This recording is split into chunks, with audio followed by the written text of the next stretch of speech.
అప్పుడు ప్రయత్నం చేయకుండానే పరమాత్ముడితో సంబంధం కలిగిందే. శక్తి కూడా అడగకుండానే వచ్చేసిందే, ప్రయత్నం చేయకుండానే శక్తి వచ్చేసింది. ఇప్పుడెందుకు రావట్లేదు? ఇప్పుడెందుకు రావట్లేదు? మళ్ళీ మన సంస్కారాలని, మళ్ళీ మన పాత్రని బయటికి తీస్తున్నాం. అవునా? అందుకే అక్కడ పరమాత్మతో యోగం కుదరట్లేదు. అప్పుడు 24 గంటలు బాబాతోనే ఉండేవారు.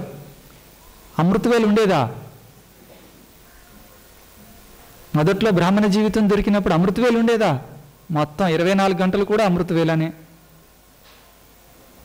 24 గంటలు యోగంలోనే ఉండేవారు. స్పెషల్గా కూర్చునేవారా? కాదు కదా. కానీ ఇప్పుడు స్పెషల్గా ప్రత్యేకంగా కూర్చొని ప్రయత్నం చేస్తే కానీ అప్పుడప్పుడు పరమాత్ముడితో యోగం కలుగుతుంది, అప్పుడప్పుడు శివబాబాతో యోగం కలుగుతుంది. ఎక్కడ జరిగింది తేడా? పరమాత్ముడు మిమ్మల్ని దూరం పెట్టాడా, లేదా ఆత్మే పరమాత్మను దూరం పెట్టిందా? ఆత్మే కదా. ఆత్మ మళ్ళీ తన పాత సంస్కారాలని బయటికి తీయడం మొదలుపెట్టింది. అందుకే ఈ పాత సంస్కారాలు రాకుండా పరమాత్మతో యోగం చేసిన వాళ్ళకి, అంటే ఆ పాత సంస్కారాలని, ఆ వికారపు సంస్కారాలని కూడా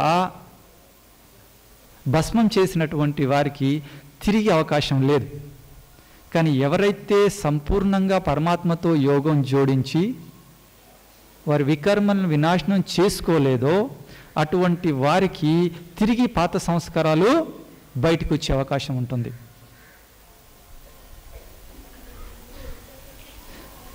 అందుకే యోగంలో బాబా చెప్తూ ఉంటారు, సాధారణ యోగం అని, ఇంకోటి స్పెషల్ యోగం ఏం చెప్తారు? జ్వాలాముఖి యోగం అని చెప్తారు కదా.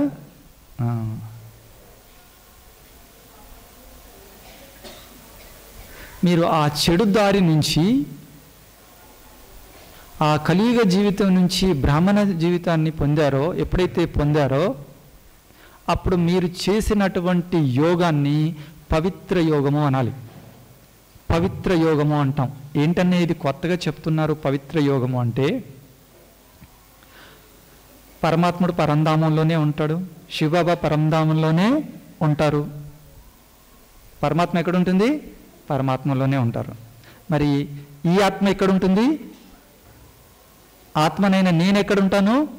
ఈ శరీరంలోనే ఉంటాను, ఈ స్థూల ప్రపంచంలోనే, ఈ సాకార ప్రపంచంలోనే ఉన్నాను.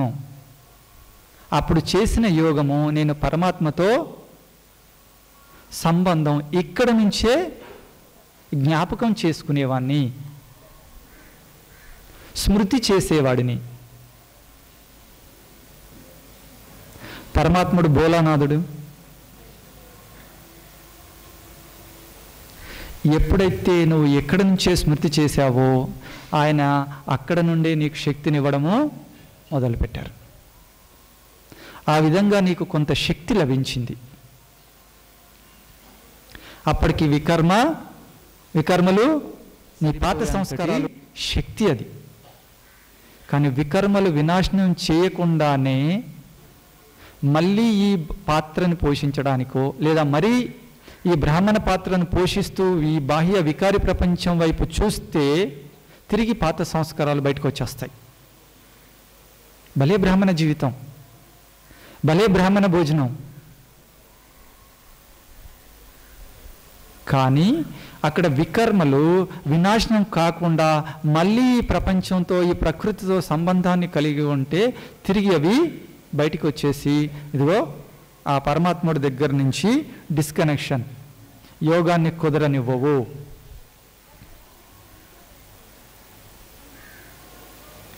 అన్నయ్య మరి రెండవ టైపు యోగం ఎలా చేసి ఉండాల్సింది, ఎలా చేయాల్సింది అని అంటే, ఎప్పుడైతే మనకు ఇక్కడ సాకారం నుంచి మనము అంటే ఈ శరీరంలో నుంచి ఆ పరమాత్మను స్మృతి చేశామో, జ్ఞాపకం చేశామో, అప్పుడు దొరికినటువంటి శక్తి ద్వారా ఈ శరీరాన్ని నుంచి వదిలేసి పరంధామం వెళ్ళడం బాబా డ్రిల్ చేయించారు చాలాసార్లు. అవునా?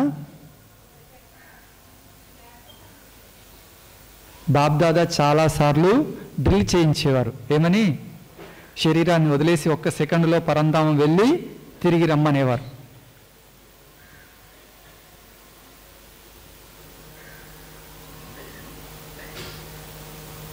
వెలుగులో సూర్యుడి దగ్గర ఉన్నటువంటి దాంట్లో అంటే అగ్నిలో వెలుగుంటుంది, వేడి ఉంటుంది. అవునా? అగ్నిలో ఏముంటుంది? వెలుగుంటుంది, వేడి ఉంటుంది. బాబా దగ్గర కూడా 2 రకాల శక్తులు ఉంటాయి. ఒకటి మనం ఇక్కడి నుంచే బాబాను స్మృతి చేయడం వలన లభించే అటువంటి శక్తి. రెండవది మనం బాబా దగ్గరికి అంటే పరంధామంలోకి వెళ్ళి కంబైన్డ్ స్వరూపంలో ఉండడం వలన లభించే అటువంటి శక్తి. ఆ శక్తితో మాత్రమే మన వికర్మలు వినాశనం జరుగుతాయి. ఇక్కడ నుంచి జ్ఞాపకం చేసుకుంటే దొరికినటువంటి శక్తితోని వికర్మలు వినాశనం జరగవు. పరమాత్ముడితో కంబైన్డ్ స్వరూపాన్ని అనుభవం చేసుంటే, ఆ డ్రిల్ని ప్రాక్టీస్ చేసుంటే లభించినటువంటి శక్తి ద్వారా మాత్రమే వికర్మలు వినాశనం అవుతాయి. అది చేయకుండా మళ్ళీ ఈ పాత ప్రపంచంలో సేవ చేయడానికైనా పర్వాలేదు, లేదా ఈ శరీరాన్ని నిరోగిగా మార్చుకునే ప్రయత్నం చేసినా పర్వాలేదు, ఖచ్చితంగా నీ పాత సంస్కారాలు బయటికి రాస్తాయి. వికర్మలు అలాగనే ఉంటే అలానే జరుగుతుంది. అన్నయ్య మొదటిసారే ఆ కంబైన్డ్ స్వరూపాన్ని అనుభవం చేయొచ్చు కదా అంటే అది కుదరదు. దాన్ని జ్ఞానయోగం అంటాం, దీన్ని పవిత్రత యోగం అంటాం. సో పవిత్ర యోగంతో ద్వారా లభించినటువంటి శక్తి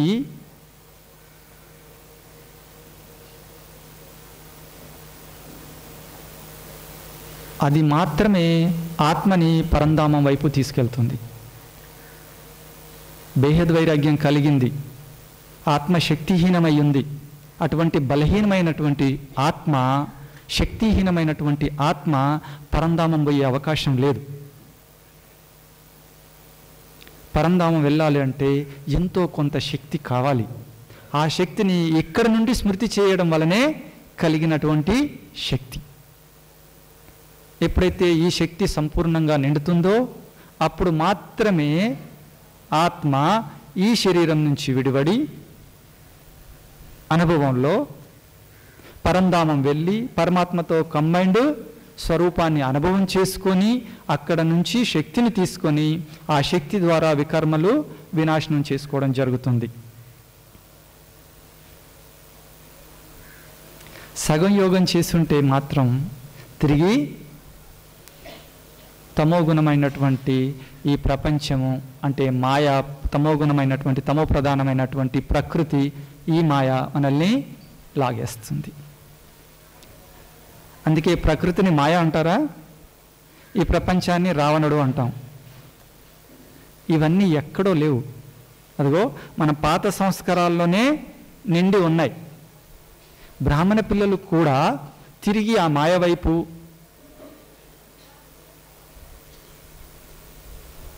ఈ రావణుడి వైపు అట్రాక్ట్ ఎందుకు అవుతారంటే పాత సంస్కారాలు ఉండడం వలన. ఇక ఈ పాత సంస్కారాలను నుంచి బయటపడాలి అని అంటే పరమాత్ముడితో కంబైన్డ్ స్వరూప యోగాన్ని చేయాల్సిందే. ఇక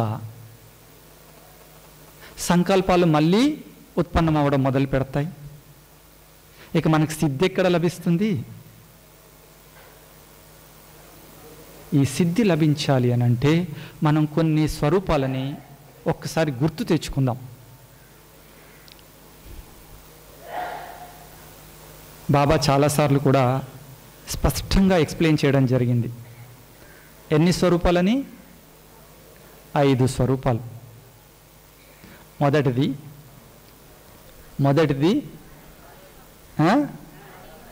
ఆది స్వరూపమా, అక్కడ నుంచి అనాది స్వరూపం. అక్కడ నుంచి మొదలు పెట్టడానికంటే ముందు చిన్నగా మన బ్రాహ్మణ స్వరూపం నుంచే మొదలు పెడదాం. బ్రాహ్మణ స్వరూపం.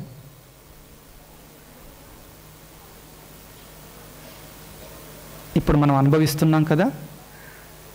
బ్రాహ్మణ స్వరూపం అంటే, బ్రాహ్మణుడు అంటే, బ్రహ్మచారి అంటే, బ్రాహ్మణులు అని ఎలా పేరు వచ్చింది? బ్రహ్మను అనుసరిస్తేనేనా? బ్రహ్మజ్ఞానం లభిస్తేనే, అంతే కదా. బ్రహ్మచారి అంటే బ్రహ్మను అనుసరించేవారు అని అర్థం. ఆత్మిక స్వరూపంలో ప్రకాశవంతమైనటువంటి శక్తి తీసుకోవడం జరుగుతుంది. ఆత్మిక స్థితిలో ఉంటే కానీ, ఆత్మిక స్వరూపంలో ఉంటే కానీ పరమాత్ముడితోని యోగం కుదరదు. నేను ఆత్మని అనే నిశ్చయము ఆ స్వరూపంలో ఉంటే కానీ పరమాత్మతో సంబంధము, యోగము కుదరదు. ఆత్మ పరమాత్మ బహుకాల్ సే దూర్ హై. అంటే ఆత్మకి పరమాత్మకి మాత్రమే సంబంధం. మీరు ఇంకా ఏ స్వరూపంలో ఉన్నా ఆత్మతో యోగం, పరమాత్మతో యోగం కుదరదు. ఇక దేవతా స్వరూపం. దేవతలు ఎన్ని రకాలు?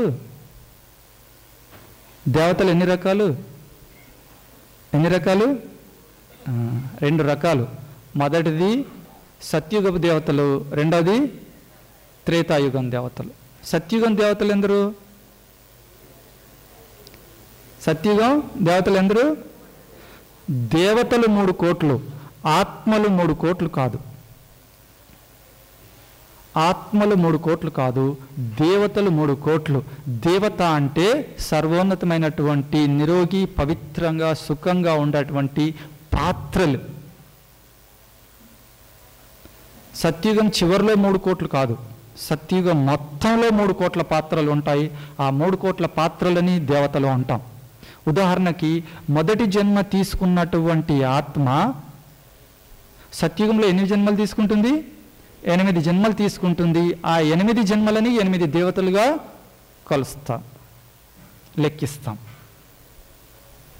అంటే మొదటి 9 లక్షలు ఆత్మలు 72 లక్షల పాత్రలను పోషిస్తాయి. అంటే 3 కోట్లలో 72 లక్షలు దేవతలు ఎవరు? ఆ 9 లక్షల ఆత్మలే పోషించడం జరిగింది. అలా లెక్కిస్తూ వెళ్తే చివరికి 3 కోట్ల దేవతలు సత్యుగంలో ఉంటారు. అదేవిధంగా త్రేతాయుగంలో మరో 30 కోట్ల దేవతలు ఉంటారు. మొత్తం ఎందరు దేవతలు? 33 కోట్లు. మనం మరోసారి డిస్కస్ చేసుకుందాం. సత్యుగ దేవతలకి, త్రేతాయుగ దేవతలకి కళలలో ఎందుకు తేడా వచ్చింది? వారికి ఉన్నటువంటి ఇంకా ఏదైనా తేడా, గుర్తించగలిగినటువంటి తేడా ఏదైనా ఉందా? మరొక దాంట్లో క్లాస్లో చూసుకుందాం. ఇక ఇక్కడ మిగిలింది మూర్తి స్వరూపం. మూర్తి స్వరూపం ఎప్పుడు ఉంటుంది? ఏ యుగంలో ఉంటుంది? ద్వాపర యుగంలో ఉంటుంది. పూజ్య స్వరూపం ఎప్పుడు ఉంటుంది? ద్వాపర యుగంలో. ఇది ఎవరి కోసం? భక్తుల కోసం. ఎవరి కోసం? అంతే కదా. ఇప్పుడు ఒక్కసారి చిన్న కామెంటరీ. మీకు ఈ స్వరూపాలన్నీ అర్థమయ్యాయి కదా. మీ సంకల్పంతో, మీ మనసులో ఉన్నటువంటి సంకల్పంతో, అంటే బుద్ధిలో ఉన్నటువంటి సంకల్పంతో, సంకల్పాలు ఎక్కడ ఉత్పన్నమవుతాయి అనుకున్నాం? బుద్ధిలో ఉత్పన్నం అవుతాయి. ఆలోచనలు మనసులో ఉత్పన్నమవుతాయి. సో మన ఆలోచనలను కంట్రోల్ చేయాలి అని అంటే, ఆలోచనలపైన అధికారాన్ని పొందాలి అని అంటే ఎవరికి సాధ్యం? అది బుద్ధికి మాత్రమే సాధ్యం. బుద్ధికి ఒక్కసారి డ్రిల్ ఇద్దాం. బుద్ధిలో మీరు ఎటువంటి స్వరూపాన్ని సంకల్పంలోకి తీసుకొస్తారో ఆలోచన కూడా దాని మీదనే ఆలోచిస్తుంది, మనసు కూడా దాని గురించే ఆలోచిస్తుంది. బుద్ధిలో ఏ సంకల్పం అయితే వస్తుందో మనసు కూడా అదే ఆలోచనలని చేస్తుంది. ఇప్పుడు సంకల్పంలో నీ స్వరూపాన్ని ఒక్కసారి ఇన్వైట్ చేసేయి, ఆహ్వానించు.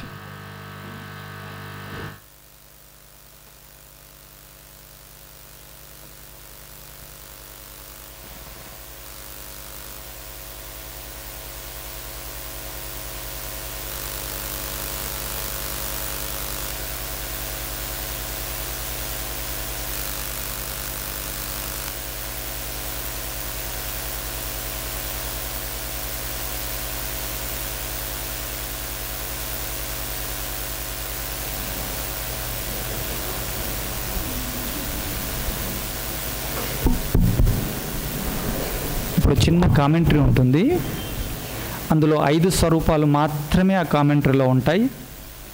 ఆ కామెంటరీకి అనుగుణంగా మీ బుద్ధిలో సంకల్పాలను ఉత్పన్నం చేస్తూ ఆ స్వరూపాన్ని ఆహ్వానిస్తూ వెళ్ళండి.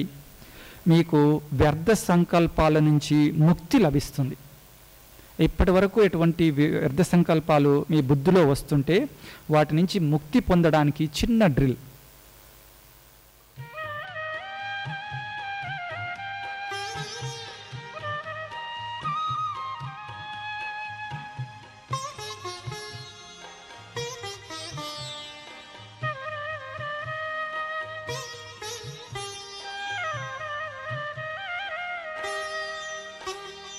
लगी लगन बस एक यही, लगी लगन बस एक यही, लगी लगन बस एक यही, लगी लगन बस एक यही, लगी लगन बस एक यही। हमें तपस्या करना है बन के तपस्वी मूरत साथी, अब अपने घर चलना है। लगी लगन बस एक यही, लगी लगन बस एक यही। हमें तपस्या करना है बन के तपस्वी मूरत साथी, अब अपने घर। लगी लगन बस एक यही, लगी लगन बस एक यही।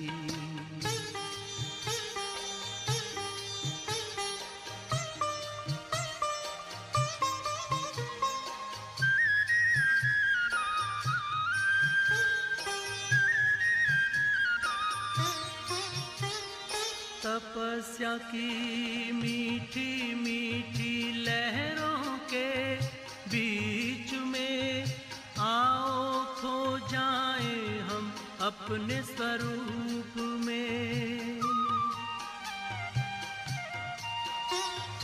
तपस्या की मीठी मीठी। ओम शांति। हम सभी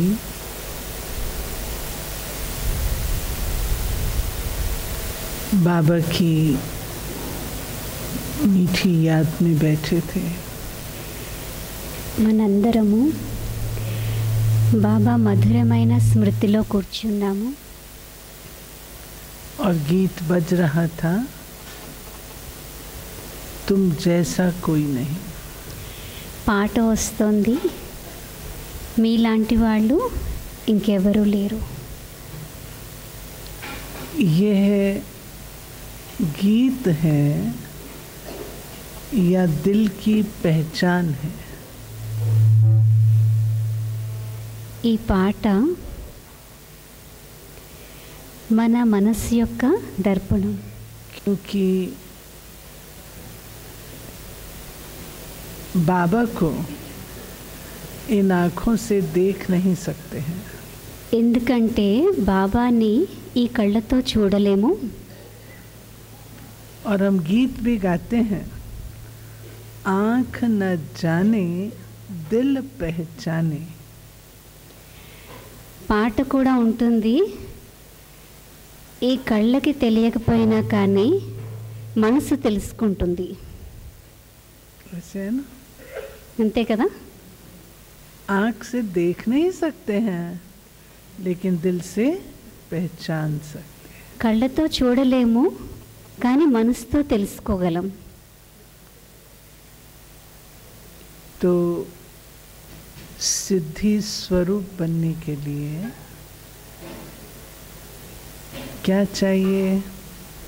సిద్ధి స్వరూపంగా అవ్వడానికి ఏం కావాలి అంటున్నారు. वो पहचान से बुद्धि की एकाग्रता चाहिए. అది తెలుసుకోవడానికి బుద్ధి యొక్క ఏకాగ్రత కావాలి. जब पहचान होती है तो बुद्धि एकाग्र हो जाती है. ఎప్పుడు తెలుసుకుంటామో అప్పుడు బుద్ధి ఏకాగ్రం అవుతుంది. और जब पहचान नहीं होती तो बुद्धि भटकती है. తెలుసుకోనంత వరకు బుద్ధి భ్రమిస్తూ ఉంటుంది. उदाहरण के तौर पर जब तक कन्या की शादी नहीं होती उसकी बुद्धि भटकती है. ఉదాహరణకి కన్య యొక్క వివాహం అయ్యేంత వరకు కూడా బుద్ధి భ్రమిస్తూ ఉంటుంది ఆమెకి. शादी के पश्चात फिर उसकी बुद्धि और कहीं नहीं जाती. వివాహం అయిన తర్వాత బుద్ధి ఇంకెటూ వెళ్ళదు. संबंध जुट जाता है, సంబంధం ఏర్పడుతుంది. पहचान होती है. हम भक्ति मार्ग में बाबा को इतना ढूंढते आए. बाबा ने कहा तुम मुझे पा ही नहीं सके. क्यों नहीं पा सके? क्योंकि तुम्हें परिचय नहीं था, पहचान नहीं थी. భక్తి మార్గంలో మనం భగవంతుడి కోసం చాలా వెతికాము, కానీ బాబా చెప్తారు మీరు నన్ను పొందలేరు ఎంత చేసినా కానీ. ఎందుకు పొందలేము? ఎందుకంటే అక్కడ పరిచయం లేదు. ऐसे है ना, అంతే కదా? पहचान के बाद मानो आपको कहा जाए ये अन्नावरम में जाना है, पहचान है तो आप आओगे ना. अगर पूरा एड्रेस नहीं होगा, पता नहीं होगा तो भटकते रहोगे. ఇప్పుడు మీరు అన్నవరం రావాలి, మీకు రావాలి అని తెలుసు కాబట్టి ఇక్కడికి ఎలా రావాలో తెలుసు కాబట్టి వచ్చారు. ఒకవేళ మీకు తెలియదు అనుకోండి, అడ్రస్ తెలియదు అనుకోండి, భ్రమిస్తారు కదా. ठीक है ना. అంతేనా?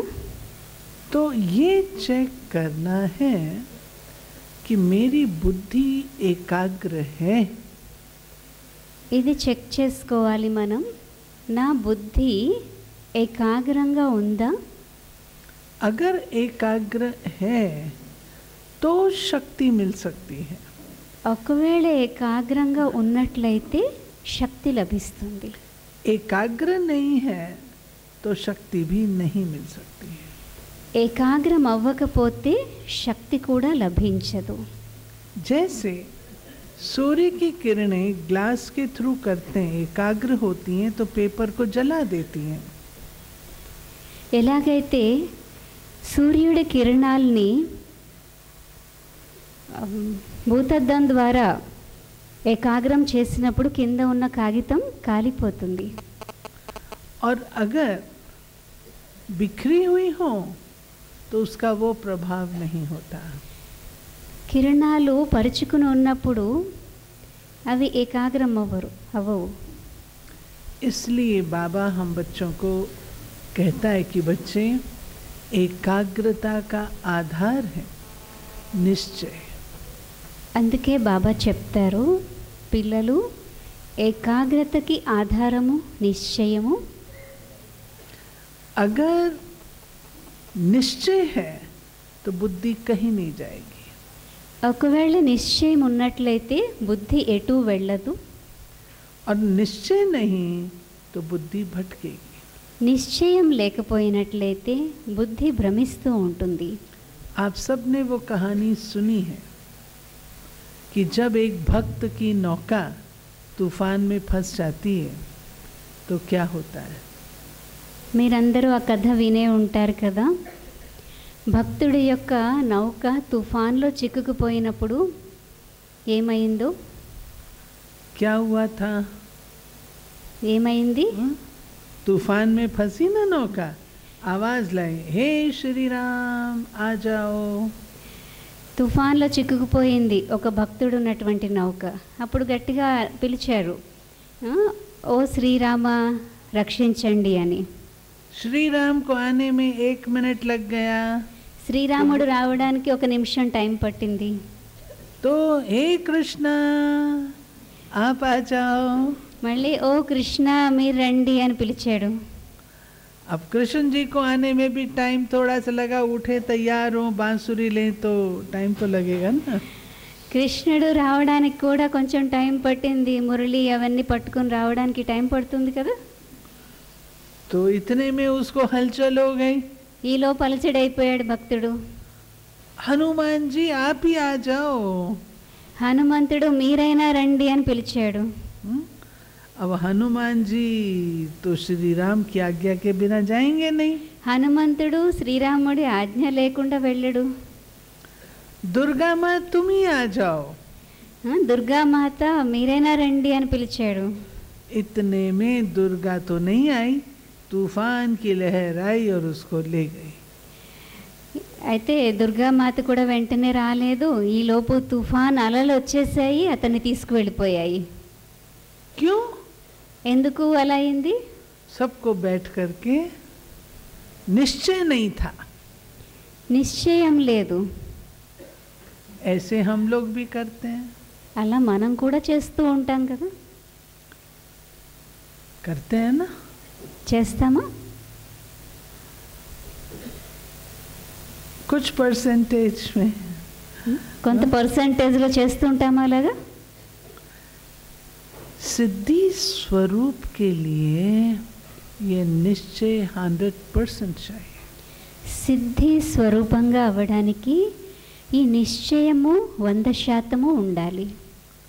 अगर व्यक्ति सोचता है ये नहीं तो ये नहीं तो ये नहीं तो ये, इसका मतलब है ना तो बुद्धि एकाग्र है, ना बुद्धि निश्चय बुद्धि वाला है.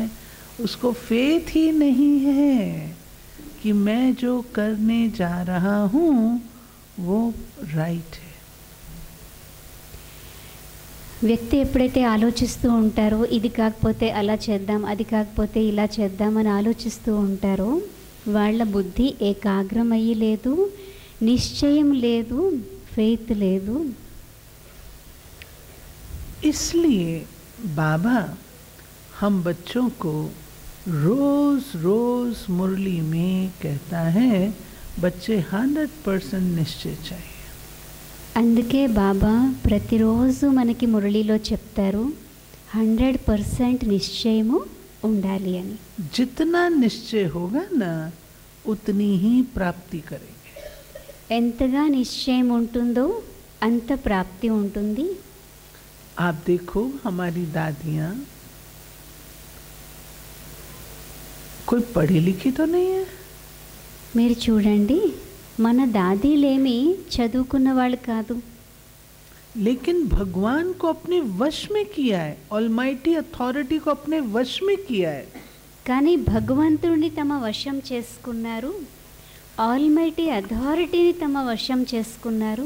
बाबा भी क्या कहता है, बच्चों ने बुलाया तो बच्चों का हुक्म टाल नहीं सकता. బాబా కూడా ఏమంటున్నారు, పిల్లలు నన్ను పిలిచినట్లయితే పిల్లల యొక్క ఆజ్ఞని నేను ఉల్లంఘించలేను. उनके दिल में बाबा के सिवाय और कुछ नहीं है. बाबा बाबा बाबा. వారి హృదయంలోనూ బాబా తప్ప ఇంకేమీ ఉండదు. బాబా బాబా బాబా అనే ఉంటుంది. हमारे बुद्धि में भी अगर इतना पक्का निश्चय है तो कैसे भी करके बाबा हमारी मुराद पूरी करता है. మన బుద్ధిలో కూడా అంతే నిశ్చయం ఉన్నట్లయితే ఎలాగైనా బాబా పూర్తి చేస్తారు. बहुत सारी कहानियां हैं निश्चय के ऊपर। ఈ నిశ్చయం విషయంలో చాలా అనుభవ. కథలు ఉన్నాయి, అనుభవాలు ఉన్నాయి. ब्राह्मण बच्चों के अनुभवों की कहानियां हैं। బ్రాహ్మణ పిల్లల యొక్క అనుభవాల కథలు చాలా ఉన్నాయి. मधु बहन को मैं कहूँगी मौका मिले तो सुनाएंगी। बहुत सारी कहानियां। దీది వెంట మధు బెహన్ వచ్చారు కదా, మధు బెహన్కి చెప్తాను, అవకాశం వస్తే చెప్పమని, చాలా అనుభవాలు ఉన్నాయి అంటున్నారు. निश्चय माना और कुछ भी दिखाई नहीं दे। నిశ్చయము అంటే ఇంకేమీ కనిపించకూడదు. आप ये पक्का जान लो, योग में हम बैठते हैं, మీరు ఇది పక్కాగా తెలుసుకోండి, మనం యోగంలో కూర్చుంటాము. योग में बैठते हैं और अगर हमें प्राप्ति का अनुभव नहीं हो रहा है तो वो निशानी है निश्चय में कमी। యోగంలో కూర్చున్నప్పుడు ప్రాప్తి యొక్క అనుభవం అవ్వట్లేదు అంటే అదే చిహ్నము మన నిశ్చయం యొక్క లోపం ఉంది. क्यों कभी कभी भाई बहन कहते हैं योग नहीं लगता, योग नहीं लगता। मेजॉरिटी सारे भारत में हम ट्रैवल करते हैं, भाई बहनों की एक ही कंप्लेंट होती है, बहन जी योग ऐसा नहीं लगता जैसा होना चाहिए। మెజారిటీ అన్నయ్యలు అక్కలు కంప్లైంట్ చేస్తూ ఉంటారు. భారతదేశంలో చాలా చోట్ల నేను ట్రావెల్ చేస్తూ ఉంటాను కదా, ఎక్కువ మందిది ఇదే కంప్లైంట్ ఉంటుంది. యోగంలో కూర్చున్నప్పుడు అనుభవం అవ్వట్లేదు, అంటే ఎంత అనుభవం అవ్వాలో అంత అనుభవం అవ్వట్లేదు అంటారు.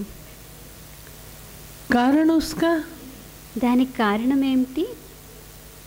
योग क्यों नहीं लगता? యోగం ఎందుకు కుదరడం లేదు? जब हमें पता है कि वो मेरा पिता है और वो ऑलमाइटी अथॉरिटी है और वह सर्व गुणों शक्तियों का दाता है, फिर मेरी बुद्धि क्यों भटकती है? क्या कारण है? మనకి తెలుసు ఆయన మనకి తండ్రి, ఆల్మైటీ అథారిటీ, అయినా సరే మన బుద్ధి నిలవడం లేదు. దానికి కారణం ఏమిటి? ये हमें चेक करना है। ఇది మనం చెక్ చేసుకోవాలి.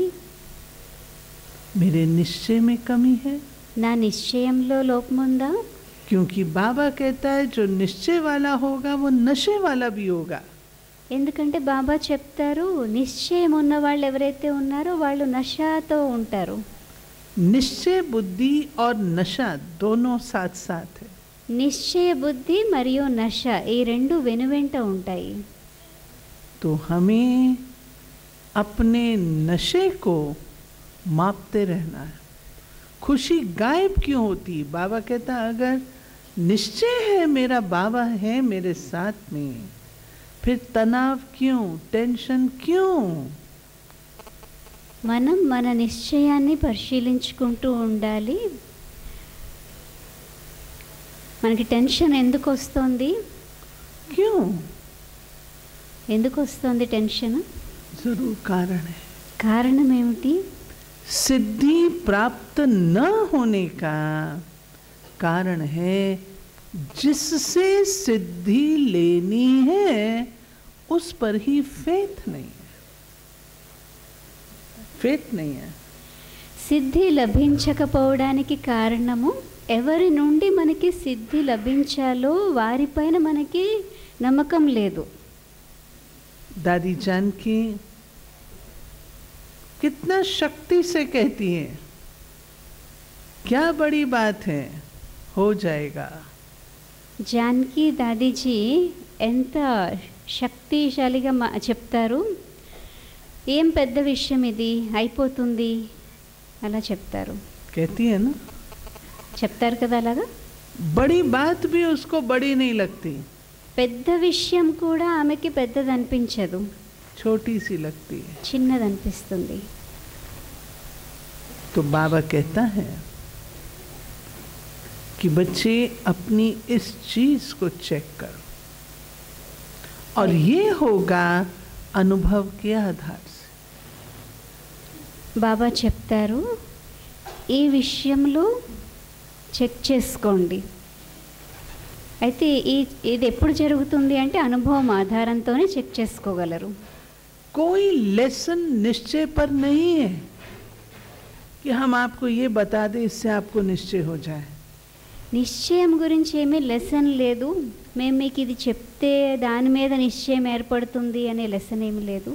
ये हमारे अपने अभ्यास और अटेंशन की बात है. ఇది మన అభ్యాసము మరియు అటెన్షన్ యొక్క విషయము. हर कोई अपने अनुभव को देखे. ప్రతి ఒక్కరు తమ అనుభవాల్ని చూసుకోండి. बाबा आपको कैसे मदद करता है. బాబా మీకు ఎలా సహాయం చేస్తున్నారు. बाबा आपको कैसे अनुभव कराता है. బాబా మీకు ఏ విధంగా అనుభవం చేయిస్తున్నారు. तो जब दाता अपने साथ है फिर देवता की जरूरत नहीं पड़ती है. దాత మీ వెంట ఉన్నప్పుడు दाता और उसका देवता. దాత మీ వెంట ఉన్నప్పుడు దేవత యొక్క అవసరం ఉండదు. समझ आए. देवता అర్థమైందా? దేవత అంటే जिस बच्चे का संबंध अपने पिता के साथ अच्छा है तो वो उसको दूसरे के साथ संबंध जोड़ने की जरूरत ही क्या है. ఏ పిల్లల యొక్క సంబంధం అయితే తమ తండ్రితో మంచిగా ఉందో వాళ్ళకి ఇతరులతో సంబంధం జోడించవలసిన అవసరం లేదు. क्लियर हुआ. క్లియర్ అయిందా? तो निश्चय, निश्चय से आपके एकाग्रता बढ़ेगी. ఇది నిశ్చయము. నిశ్చయం ద్వారా మీ ఏకాగ్రత పెరుగుతుంది. सिद्धि के लिए एक ही संकल्प में बैठना होता है. సిద్ధి కోసము ఒకే సంకల్పంలో కూర్చోవాలి. एक ही संकल्प में ये हमको करना है. ఒకే సంకల్పం ఉండాలి, ఇది మేము చెయ్యాలి అని. बुद्धि को एकाग्र करके బుద్ధిని ఏకాగ్రం చేసి కూర్చోవాలి. बाबा ने कहा, कई बच्चे सोचते हैं अगर ऐसा नहीं ऐसा हो गया तो, ये नहीं तो ये हो गया तो. बाबा ने कहा इसका मतलब है कि बाबा साथी है और बाबा ही मेरा सर्वस्व है. इस बात पर बच्चों को फेथ नहीं है. బాబా అంటారు, ఇలా కాకుండా అలా జరుగుంటే బాగుండు, అలా కాకుండా ఇలా అయితే బాగుండు. ఎవరైతే అలా అంటున్నారో వాళ్ళకి పూర్తిగా నమ్మకం లేదు. बाबा कहते जब मैं तुम्हारी भक्ति मार्ग में आशाएं पूरी करता आया हूँ तो क्या ज्ञान मार्ग में पूरी नहीं करूँगा. బాబా అంటారు, నేను భక్తి మార్గంలోనే మీ ఆశలన్నీ పూర్తి చేస్తూ వచ్చాను, జ్ఞాన మార్గంలో పూర్తి చేయనా. तुमने मुझे नहीं ढूंढा, मैंने तुम्हें ढूंढा है. మీరు నన్ను వెతకలేదు, నేను మిమ్మల్ని వెతికాను అంటారు బాబా. जब तुम मेरे चुने हुए हो, मैंने तुम्हें कोटो में को में को रूप से चुना है, तो फिर तुम अपने में डाउट क्यों करते हो.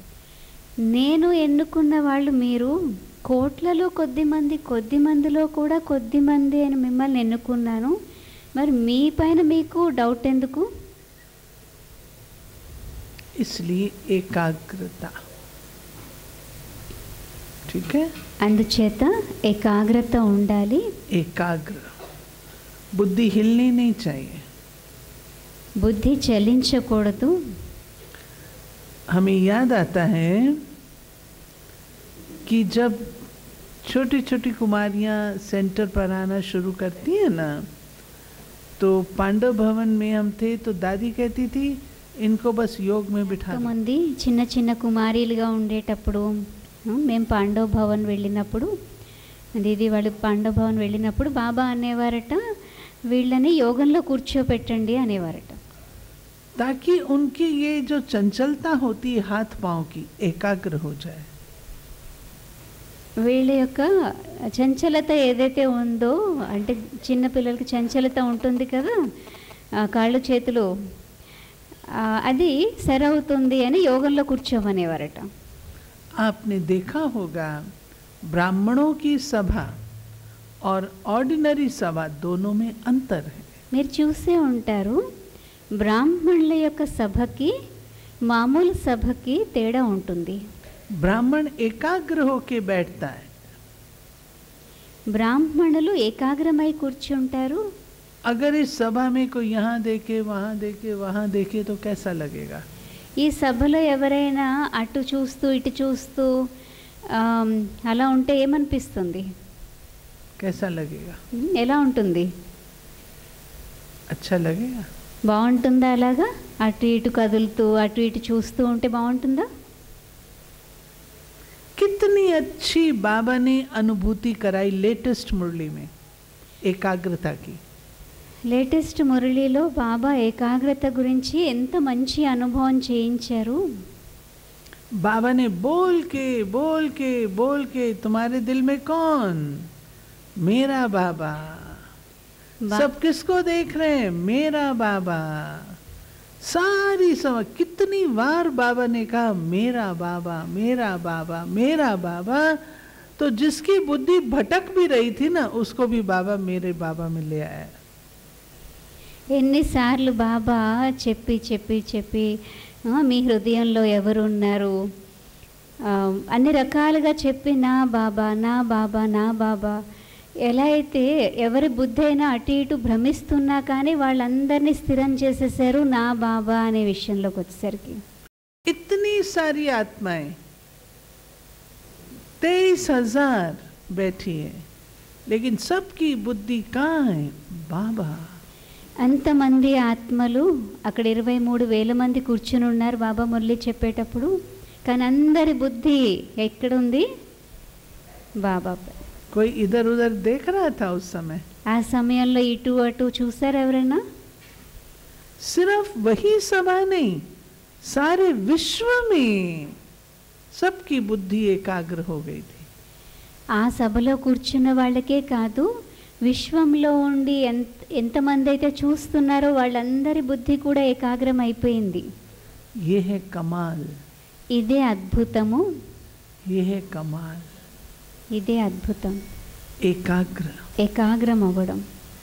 तो जैसे बाबा ने वो करके दिखाया, ऐसे हमें अपने साथ चेकिंग करते हुए अपने संकल्पों को एकाग्र करना. ఎలాగైతే బాబా చెప్తున్నారో అలా మనల్ని మనం కూడా చెకింగ్ చేసుకుని మన సంకల్పాలన్నిటినీ ఏకాగ్రం చేయాలి. उस एकाग्र हुए संकल्प में शक्ति है. ఆ ఏకాగ్రమైనటువంటి సంకల్పాల్లో శక్తి ఉంటుంది. उसमें शक्ति होती, అందులోనే శక్తి ఉంటుంది. पावर होती, एसेंसफुल होता है. పవర్ ఉంటుంది, సారం ఉంటుంది. जो चीज एसेंसफुल है वो पावरफुल भी है. ఏ విషయం అయితే సారయుక్తంగా ఉంటుందో అది పవర్ఫుల్గా ఉంటుంది. अर्जुन की विशेषता एकाग्रता थी. అర్జునుడి విశేషత ఏకాగ్రత.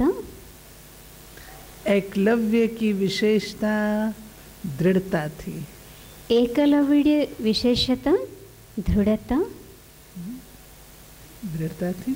దృఢత్వమే కదా. दृढ़ता से उसने अर्जुन से भी आगे चला गया. దృఢత్వంతో అర్జునుడి కంటే ముందుకు వెళ్ళిపోయాడు ఏకలవ్యుడు. उसने सोचा मैं करके दिखाऊंगा. నేను చేసి చూపిస్తాను అనుకున్నాడు. अपने मन और बुद्धि को अपने गुरु में एकाग्र करके दृढ़ता रख के अभ्यास करता था. తన మనస్సు మరియు బుద్ధిని తన గురువు పైన ఏకాగ్రం చేస్తూ దృఢత్వంతో అభ్యాసం చేశారు. होगा ऐसे ही हमने एकाग्रता के बल से सिद्धि प्राप्त करनी है। మనము ఏకాగ్రత బలంతో సిద్ధిని పొందాలి. सिद्धि माना जो हम चाहें वो हो जाए। సిద్ధి అంటే మనం ఏం కోరుకుంటే అది జరిగిపోవాలి. बचपन में एक म्यूजियम देखा था बेंगलोर में, विश्वेश्वरैया म्यूजियम। చిన్నప్పుడు ఒక మ్యూజియం చూశాను బెంగళూరులో, విశ్వేశ్వరయ్య మ్యూజియం. उसमें वाइब्रेशन से दरवाज़ा खुल जाता था। వైబ్రేషన్స్తోనే అక్కడ ద్వారం తెరుచుకుంటుంది. वाइब्रेशन से लाइट जग जाती थी। వైబ్రేషన్స్తో లైట్ వెలుగుతుంది. वाइब्रेशन से म्यूजिक बज जाता था। వైబ్రేషన్స్తోనే అక్కడ మ్యూజిక్ మోగుతుంది. अगर साइंस कर सकती है तो साइलेंस की शक्ति సైన్స్కి అంత శక్తి ఉన్నప్పుడు సైలెన్స్ కూడా శక్తి ఉంది, कर सकते। చేయగలం. हमने वो प्रैक्टिस की नहीं है। మనము ఆ అభ్యాసం చేయలేదు. కారణము बुरा नहीं मानना, చెడ్డగా భావించకండి. अभी तक इस संसार से पूरा वैराग्य नहीं है। ఇప్పటి వరకు ఈ ప్రపంచం పైన పూర్తి వైరాగ్యం రాలేదు. अगर वैराग्य नहीं होगा तो एकाग्रता नहीं आ सकती। వైరాగ్యం రాకపోతే ఏకాగ్రత రాదు. आपका मन और बुद्धि इस लोक से आकर्षित होगा।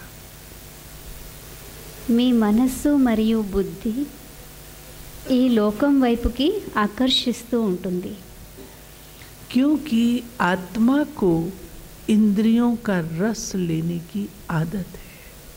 ఎందుకంటే ఆత్మకి ఇంద్రియాల యొక్క రసానుభూతి అలవాటైపోయింది, రుచి అలవాటైపోయింది. और जितना अतीन्द्रिय सुख में अनुभव करेंगे उतना ये पुरानी दुनिया की कोई भी चीज अच्छी नहीं लगेगी। ఎంతగా అతీంద్రియ సుఖం యొక్క అనుభూతి చేసుకుంటామో అంత ఈ పాత ప్రపంచంలో ఏది కూడా మనకి రుచించదు. बाबा हम बच्चों को यही बात बताता है कि तुम्हें छोड़ना नहीं है, कुछ भी छोड़ना नहीं है, लेकिन जितना आंतरिक अनुभव करोगे वो आप ही छूटता जाएगा। బాబా మనకి అదే చెప్తారు, మీరేమీ వదలద్దు, దేన్ని వదలద్దు. ఎంతైతే ఆంతరిక అనుభవం అవుతూ ఉంటుందో దాని అంతటా అదే వదిలేస్తుంది. इस दुनिया की कोई भी चीज, बाबा ने कहा कलयुगी तमो प्रधान दुनिया की कोई भी चीज अच्छी नहीं है। ఈ ప్రపంచంలో ఏ వస్తువు, ఈ తమో ప్రధాన ప్రపంచంలో ఏ వస్తువు ఏది కూడా మంచిది కాదు. जो चीज अच्छी नहीं है और मैं उसको महत्व दूं तो मेरी सिद्धि तो भंग हो गई। ఏది మంచిది కాదో దానికి నేను మహత్వం ఇస్తున్నట్లయితే నా సిద్ధికి భంగం అవుతుంది. तो पहले पक्का वैराग्य वृत्ति इस संसार से चाहिए। మొదట పక్కా వైరాగ్య వృత్తి ఈ ప్రపంచం పైన రావాలి. तब बुद्धि एकाग्र होगी आपकी। అప్పుడే బుద్ధి ఏకాగ్రం అవుతుంది. नहीं तो क्यों होगी, खींचेगी ना माया मासी. లేదంటే ఎందుకు ఏకాగ్రం అవుతుంది? మాయా చిన్నమ్మ ఆకర్షిస్తూ ఉంటుంది కదా. बाबा ने गुले बकावली की कहानी का वर्णन किया अभी कुछ दिन बाबा पहले की मुरली में. గులే బకావళి కథ గురించి వర్ణించారు ముందు మురళీలో. क्या होता था, खेल खेलते थे ना माया और दूसरा, तो जो जीतने वाला होता था ना, जब बिल्ली आती थी दीवा बुझा देती थी. ఆట ఉంటుంది కదా, ఆట ఆడుతూ ఉంటారు మాయ మరియు ఇతరులు. ఆట ఆడుతున్నప్పుడు ఎవరైతే గెలిచే వాళ్ళు ఉంటారో గెలిచే టైంకి వచ్చేసి పిల్లి ఏం చేస్తుంది, దీపం మార్పిస్తుంది. ऐसे ही माया जब हम बाबा को याद करते हैं, अच्छा पुरुषार्थ चलता है हमारा, तब माया मासी आके बिल्ली आके हमारी ज्योति को बुझाती है. అలాగే ఎప్పుడైతే మనం మంచి పురుషార్థం చేస్తూ ఉంటామో అప్పుడు మాయా చిన్నమ్మ వచ్చి ఏం చేస్తుంది, మాయా పిల్లి వచ్చి దీపం అర్పిస్తూ ఉంటుంది. कैसे बुझाती है? ఎలా అర్పిస్తుంది? उसके 4 कदम हैं. దానికి 4 అడుగులు ఉన్నాయి. पहला देह, మొదటిది దేహము, दूसरा देह के संबंध, రెండవది దేహ సంబంధాలు, तीसरा देह के पदार्थ, మూడవది దేహం యొక్క పదార్థాలు, और चौथा दैहिक संस्कार. నాలుగవది దైహిక సంస్కారాలు. कोई ना कोई रूप से परीक्षा लाती है. ఏదో ఒక రూపంలో పరీక్ష